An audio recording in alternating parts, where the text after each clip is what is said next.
Hey guys, welcome back to my channel.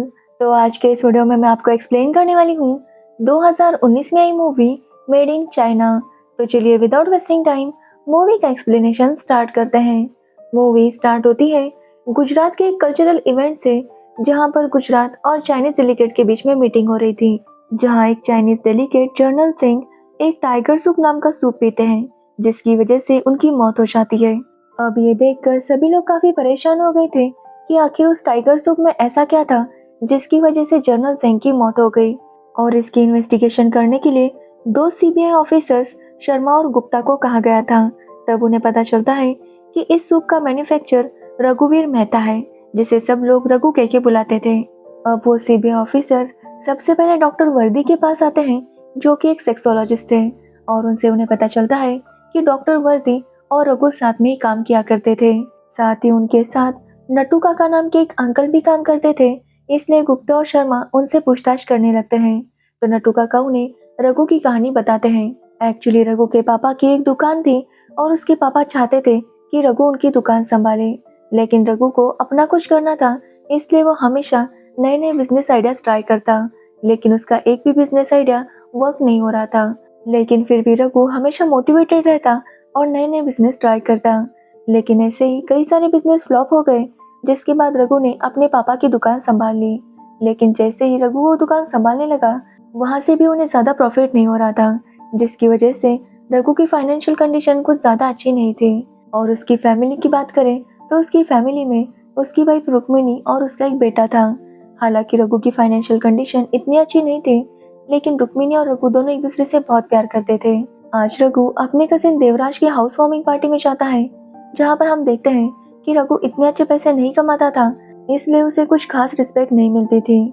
उसके uncle चाहते थे कि रघु उसके पापा की दुकान बेच दे और देवराज के साथ काम करे, लेकिन रघु अपना खुद का ही कुछ करना चाहता था। जो सुनकर उसके अंकल रघु से कहते हैं कि देवराज चाइना जाने वाला है। एक्चुअली देवराज ने एक नई कंपनी स्टार्ट की थी और वो उसी की मीटिंग के लिए चाइना जाने वाला था, इसलिए वो रघु से कहते हैं कि वो भी देवराज के साथ चाइना चला जाए। अब रघु चाइना जाना नहीं चाहता था, लेकिन रुक्मिणी ये सुनकर नाराज हो जाती है, क्योंकि रुक्मिणी काफी थक गई थी सभी लोगों से पैसे उधार लेते हुए। वो रघु से कहती है कि उसे जल्दी कुछ करना होगा, नहीं तो उनकी फाइनेंशियल कंडीशन और खराब हो जाएगी। एक्चुअली उनके बेटे की फीस भी देवराज ही दिया करता था, इसलिए रुक्मिणी काफी परेशान थी। अब रुक्मिणी के कहने पर रघु चाइना जाने के लिए मान जाता है, क्योंकि रुक्मिणी का कहना था कि अगर रघु वहां पर गया तो हो सकता है कि उसे कोई अच्छा बिजनेस आइडिया में मिल जाए।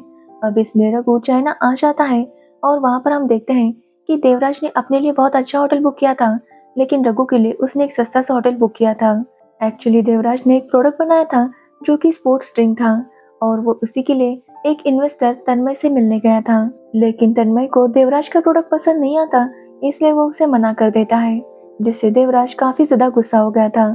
तो वही रघु चाइना में कुछ भी खा नहीं पा रहा था, क्योंकि वहाँ पर नॉनवेज होता है और रघु वेजिटेरियन था, इसलिए रघु अपना थेपला खा रहा था।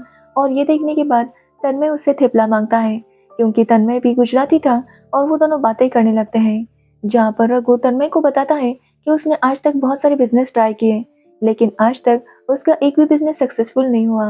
जो सुनने पर तन्मय उसे समझाता है कि बिजनेस कैसे वर्क करता है। वो बताता है कि कस्टमर बेवकूफ़ होता है, उसे पता ही नहीं होता कि उसे क्या चाहिए, लेकिन हम अगर उसके सामने कुछ ऐसा पेश करें जिसकी उसे ज़रूरत है और उसे समझा दे कि इसके बिना उसका गुजारा नहीं होगा, तो वो उस प्रोडक्ट को खरीद लेगा। इसलिए रघु को जब पता चल जाएगा कि कस्टमर की नीड क्या है और वो वैसा प्रोडक्ट बनाएगा, तो उसका प्रोडक्ट ऑटोमेटिकली हिट हो जाएगा। ये बोलकर तन्मय रघु को अपना कार्ड देता है और वहाँ से चला जाता है। जिसके बाद रघु यही सोच रहा था कि आखिर लोगों की नीड क्या हो सकती है। तभी उसके रूम पर जूली आती है, जो कि देवराज को ढूंढ रही थी, और देवराज को वहां ना देखकर वो काफी परेशान हो जाती है। एक्चुअली जूली ने अपने बॉस के साथ देवराज की मीटिंग फिक्स की थी, लेकिन देवराज को इस इन्वेस्टर ने ना कहा था, इसलिए देवराज ने जूली के बॉस के साथ मीटिंग कैंसिल की थी। और उसका बॉस काफी खतरनाक था, और अगर मीटिंग कैंसिल हो गई तो वो जूली के साथ कुछ भी कर सकता था। इसलिए जूली रघु से रिक्वेस्ट करती है कि वो कल देवराज बनकर उसके बॉस से मिले, जिसके बाद रघु इसके लिए मान जाता है और अगले दिन जूली के बॉस से मिलने जाता है, जहाँ पर उसे पता चलता है कि जूली के बॉस का एक प्रोडक्ट था जो कि टाइगर पेनी सूप था, और उसका कहना था कि ये वाइग्रा से भी काफ़ी ज़्यादा स्ट्रॉन्ग है और वो चाहता था कि देवराज इस प्रोडक्ट को इंडिया में बेचे। अब ये सब सुनने के बाद रघु उसे हाँ कहता है और वहाँ से चला आता है। जिसके बाद रघु इंडिया आता है, पर उसके मन में यही चल रहा था जो शूली के बॉस ने कहा था कि इंडिया और चाइनीज के लोग हमेशा सेक्स के बारे में ही सोचते रहते हैं। अब रघु देखता है कि लोगों को कितनी ज़्यादा सेक्सुअल प्रॉब्लम्स है और उसका कोई ठीक से सॉल्यूशन नहीं देता था। इसलिए रघु डिसाइड करता है कि वो कोई ऐसा प्रोडक्ट बनाएगा जिससे उनकी सेक्सुअल लाइफ ठीक हो जाएगी। अब रघु इसके बारे में अपने एक दूसरे अंकल से बात करता है और वो रघु से कहते हैं कि उसका प्रोडक्ट तो अच्छा है, लेकिन रघु को कोई पार्टनर ढूंढना होगा जो उसका प्रोडक्ट लोगों को रेकमेंड कर सके। लेकिन ये काम रघु को काफ़ी होशियारी से करना होगा क्योंकि इसमें काफ़ी सारे फ्रॉड लोग थे। जिसके बाद रघु खुद रिसर्च करने लगता है कि इसमें कोई जेन्युइन बंदा होगा और तब उसकी मुलाकात डॉक्टर वर्दी से होती है जो कि एक सेक्सोलॉजिस्ट थे। रघु उनके साथ बात करता है और उन्हें अपने प्रोडक्ट के बारे में बताता है, लेकिन डॉक्टर वर्दी उसे इसके लिए मना कर देते हैं। लेकिन फिर भी रघु हार नहीं मानता और कंटिन्यूसली उन्हें मनाने की कोशिश करता है। तो फिर डॉक्टर वर्दी भी देखते हैं कि रघु कितना ज़्यादा मेहनत ले रहा है, तो वो समझ जाते हैं कि ज़रूर रघु में कोई बात है, इसलिए वो उसके पार्टनर बनने के लिए तैयार थे।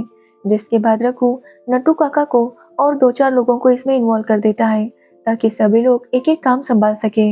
अब रघु डिसाइड करता है कि वो अपना प्रोडक्ट अपने मौसी के घर में बनाएगा क्योंकि उसकी मासी अकेली रहती थी और वो देख भी नहीं सकती थी। जिसके बाद रघु अपना काम शुरू कर देता है और वो लोग कुछ सैंपल पीस बना लेते हैं। अब उनका प्रोडक्ट तो रेडी हो गया था, लेकिन अगर इस प्रोडक्ट को बेचना है तो सब कुछ प्रॉपर होना चाहिए था, जिसके लिए उन्हें पैकेजिंग से लेकर उसके मटेरियल हर चीज़ का ध्यान रखना था और उसके लिए पैसों की ज़रूरत थी जो उनके पास नहीं थे। इसलिए रघु डिसाइड करता है कि वो इन्वेस्टर से बात करेगा, पर अब तक रघु के इतने सारे बिजनेस फेल हो गए थे कि कोई भी उसकी बात पर यकीन करने के लिए तैयार नहीं था। साथ ही रघु ने इस बारे में रुक्मिणी को भी नहीं बताया था क्योंकि वो जानता था कि रुक्मिणी इन सब बातों को नहीं समझ पाएगी। जिसके बाद रघु को फाइनली एक आदमी मिल जाता है जो कि उनके प्रोडक्ट में इन्वेस्ट करने के लिए तैयार था। जिसके बाद वो लोग अपना काम शुरू कर देते हैं। तो वही डॉक्टर वर्दी अपने पेशेंट्स को रघु का बनाया हुआ टाइगर सूप रेकमेंड करने लगते हैं, जिसका रिजल्ट काफ़ी अच्छा था और काफ़ी लोगों को वो पसंद भी आ रहा था, जिसकी वजह से कुछ टाइम तक उनका प्रोडक्ट काफ़ी अच्छा सेल होता है, लेकिन बाद में उसकी डिमांड कम हो जाती है। अब काफ़ी सारा प्रोडक्ट उनके पास था जो कि बिक नहीं रहा था। ये देखने के बाद अब रघु और ज़्यादा टेंशन में आ जाता है। जिसके बाद उसे तन्मय की याद आती है और वो उससे मिलने जाता है, जहाँ पर रघु तन्मय को अपने प्रोडक्ट के बारे में बताता है। तो तन्मय उसे कहता है कि उसका प्रोडक्ट तो काफ़ी अच्छा है, लेकिन रघु का ये प्रोडक्ट बिक नहीं पा रहा क्योंकि रघु अपने प्रोडक्ट को बेच रहा है, ना कि डॉक्टर वर्दी को।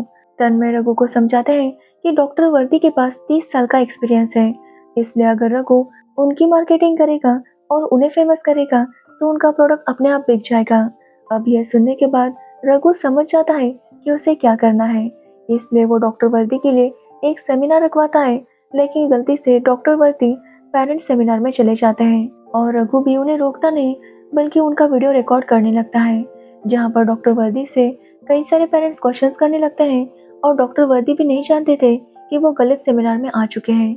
वो लोग डॉक्टर वर्दी से बच्चों के बारे में क्वेश्चन करते तो डॉक्टर वर्दी को यही लगता कि वो सेक्स के बारे में क्वेश्चन कर रहे हैं और इसलिए वो उसी के बेसिस पर आंसर देते, जो कि पेरेंट्स को पसंद भी आ रहे थे और उनका सेमिनार काफ़ी ज़्यादा वायरल हो जाता है। अब इस सब से डॉक्टर वर्दी काफ़ी ज़्यादा फेमस हो गए थे। साथ ही उनके अलग अलग जगह सेमिनार्स होने लगे थे और वहाँ पर वो इस प्रोडक्ट को ही रेकमेंड करते, जिसकी वजह से प्रोडक्ट्स की सेल और ज़्यादा बढ़ गए थे। अब ये प्रोडक्ट इतना ज़्यादा फेमस हो गया था कि हर कोई इसे यूज़ करना चाहता था। इसलिए रघु डिसाइड करता है कि वो होम डिलीवरी भी स्टार्ट करेगा, क्योंकि अभी भी ऐसे बहुत सारे लोग थे जो इसे खरीदने में शर्म किया करते थे। इसलिए रघु ने उनके लिए होम डिलीवरी भी स्टार्ट कर दी थी, जिसकी वजह से उनके सेल्स और ज़्यादा बढ़ गए थे। तो वही रघु ने अपने घर वालों से झूठ बोला था कि वो चाइनीज़ पंखों का बिजनेस कर रहा है और उसके बिजनेस में काफ़ी प्रॉफिट हो रहा है, जिसकी वजह से उनकी फाइनेंशियल कंडीशन अच्छी हो रही थी। पर डॉक्टर वर्दी रघु को समझाते हैं कि उसे रुक्मिणी को सच बता देना चाहिए, पर रघु कहता है कि वक्त आने के बाद वो उसे सच बता देगा। जिसके बाद जब रघु की एनिवर्सरी थी तो रघु एक कार खरीदता है और रुक्मिणी को गिफ्ट देने चाहता है, जहाँ पर रुक्मिणी भी तैयार होकर उसका इंतजार कर रही थी क्योंकि आज उसका रोमांस का मूड था। वो रघु से कहती है कि एक सूप है जो कि काफ़ी ज़्यादा फेमस है, इसलिए रघु को भी वो ट्राई करना चाहिए। जब रघु उस सूप को देखता है तो वो काफ़ी ज़्यादा शॉक था क्योंकि ये उन्हीं का प्रोडक्ट था। अब ये देखकर इससे पहले कि रघु कुछ कह पाता, उसे डॉक्टर वर्दी का कॉल आता है और उसे पता चलता है कि देवराज को उनके बिजनेस के बारे में सब कुछ पता चल गया था। और देवराज रघु से कहता है कि उसने उनके खानदान का नाम डुबा दिया। अगर वो ऐसे बिजनेस करेगा तो पता नहीं लोग उनके बारे में क्या कहेंगे। लेकिन रघु से कुछ भी नहीं कहता। कुछ दिनों बाद रघु को पता चलता है कि उसका बेटा चिंटू अपने दोस्तों को वही टाइगर सूप पिला रहा था, जिसकी वजह से चिंटू को स्कूल से निकाला जाता है। तब चिंटू रुक्मिणी को बताता है कि उसे वो डब्बा मौसी के घर में मिला था। जिसके बाद रुक्मिणी वहां पर जाती है तो उसे वहां पर वो सारे पैकेट मिल जाते हैं और रुक्मिणी समझ जाती है कि रघु ने उसे अपने बिजनेस के बारे में झूठ बोला था। रुक्मिणी रघु से कहती है कि आज तक रघु ने इतने सारे बिजनेस किए लेकिन उसने उसे कभी भी नहीं रोका। लेकिन रघु को ऐसा बिजनेस करने से पहले सोचना चाहिए था, क्योंकि अगर लोगों को इसके बारे में पता चला तो कोई भी रघु की इज्जत नहीं करेगा। इसलिए रुक्मिणी कहती है कि अब वो उसके साथ नहीं रह सकती। ये बोलकर रुक्मिणी वहां से चली जाती है। जो सुनने के बाद रघु बहुत ज्यादा अपसेट हो जाता है और वो डिसाइड करता है कि अगर रुक्मिणी उसके साथ इस सब में नहीं रह सकती तो वो अपना बिजनेस बंद कर देगा। वो डॉक्टर वर्दी के पास जाता है और उनसे कहता है कि उसे ये सारा पैसा ये सब नहीं चाहिए, आज से वो ये काम नहीं करेगा।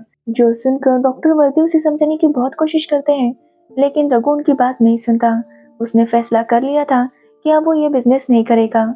ये बोलकर जब रघु वहां से निकल रहा था तभी उसे तन्मय का कॉल आता है और वो रघु से कहता है कि एक चाइनीज जनरल की डेथ हो गई है और उनका कहना है कि ये टाइगर सूप पीने की वजह से हुआ है।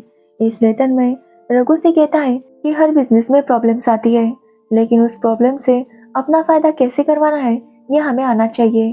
अब ये सुनने के बाद रघु समझ जाता है कि उसे क्या करना है। जिसके बाद कहानी प्रेजेंट में आती है, जहाँ पर सीबीआई ऑफिसर्स रघु से पूछताछ कर रहे थे। वो रघु से पूछते हैं कि उसके उस सूप में ऐसा क्या था, क्या सच में उसमें टाइगर का कुछ था। लेकिन रघु कहता है कि उसमें ऐसा कुछ भी नहीं था। लेकिन सीबीआई वालों को रघु की बातों पर भरोसा नहीं था। जिसके बाद एक कमीशन बिठाई जाती है जो पता करने वाली थी कि टाइगर सूप की वजह से चाइनीज जनरल की मौत हुई थी या नहीं। जहाँ पर डॉक्टर वर्दी और रघु से पूछा जाता है कि उनकी सूप में क्या था, तो रघु बताता है कि उनके सूप में मिल्क पाउडर और बहुत सारी ड्राई फ्रूट्स पाउडर थी। जो सुनने के बाद सभी लोग काफी शॉक थे, क्योंकि रघु कहता है कि इसमें टाइगर का कोई भी पार्ट नहीं था। रघु कहता है कि वो बस पाउडर बनाता था जिसमें पानी डालकर पीने से वो सूप बन जाता। रघु कहता है कि कुछ लोग इसे रबड़ी भी कहते हैं। अब ये सुनने के बाद सभी लोग काफी शॉक थे। तब डॉक्टर वर्दी कहते हैं कि जो सेक्सुअल प्रॉब्लम्स होती है वो 70 से 80% साइकोलॉजिकल होती है और पेशेंट को लगता है कि अगर उसने कोई दवाई ले ली है तो अब वो ठीक से परफॉर्म करेगा। इसलिए उन्होंने यह आइडिया निकाला और इस पाउडर को बेचा, जिसे खरीदने के बाद पेशेंट को ऐसे ही लगता कि उसने कोई टैबलेट ली है और वो काफी अच्छे से परफॉर्म करता। अब ये सब सुनने के बाद उस पाउडर का टेस्ट किया जाता है और पता चलता है कि उसमें कुछ भी और नहीं था। जो सुनने के बाद सीबीआई ऑफिसर्स रघु से पूछते हैं कि उसने उन्हें क्यों नहीं बताया कि उस पाउडर में ऐसा कुछ भी नहीं था। लेकिन रघु कहता है कि वो तो कब से बताने की कोशिश कर रहा था, लेकिन वो उसकी बातों पर यकीन करने के लिए तैयार नहीं थे। अब ये बात इतनी ज्यादा फैल गई थी और डॉक्टर वर्दी की स्पीच भी इतनी वायरल हो गई थी कि लोग उनसे ट्रीटमेंट करवाना चाहते थे। और जैसा कि तन्मय ने कहा था कि रघु को इस प्रॉब्लम से अपना फायदा करवाना चाहिए, वैसा ही होता है।